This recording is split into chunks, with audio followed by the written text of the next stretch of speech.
des femmes de foi pour la paix au Burkina, qui a été créé en août 2019 et reconnu officiellement en 2020. Alors, le réseau a été créé grâce à l'accompagnement des trois grandes fêtières, donc la Fédération des associations islamiques et qui a désigné des femmes, et également la Conférence épiscopale Burkina-Niger qui a désigné des femmes et la Fédération des églises et missions évangéliques. Donc voilà les trois grands fêtières qui composent le réseau. Le réseau a pour objectif de rassembler toutes les femmes et religieuses du Burkina pour un bon vivre ensemble. Parce que nous nous sommes dit, au-delà de nos différences religieuses, nous sommes la même nation, nous sommes une famille et chaque femme burkinabé a une religion. Il faut que nous nous mettons ensemble pour transmettre des valeurs à nos enfants.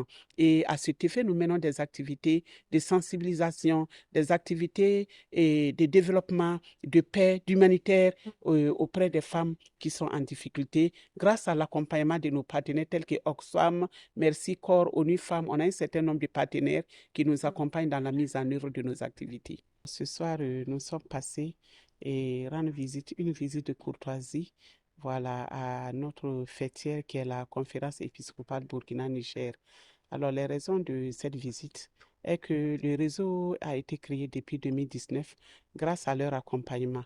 Et depuis la création du réseau jusqu'à nos jours, la conférence épiscopale n'a cessé d'accompagner notre RUFOP.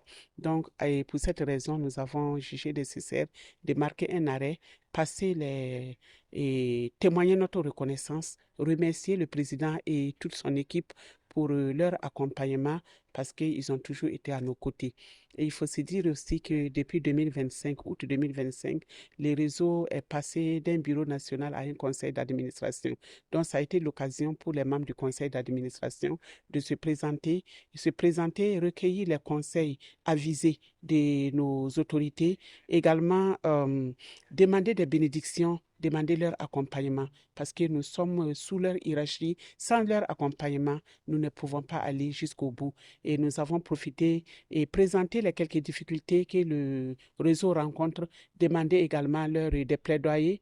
On a fait des plaidoyers pour qu'ils puissent nous accompagner à résoudre un tant soit peu ces difficultés. Et vraiment, la visite a été très bien parce que Monsieur le Président et Monsieur l'abbé nous ont bien reçus et ils nous ont vraiment donné de l'espoir. Nos doléances que nous avons apportées ont pu avoir des solutionnements et également ils nous ont donné des bénédictions, nous ont donné des conseils et nous tenons vraiment à les remercier sincèrement pour cet accompagnement précieux.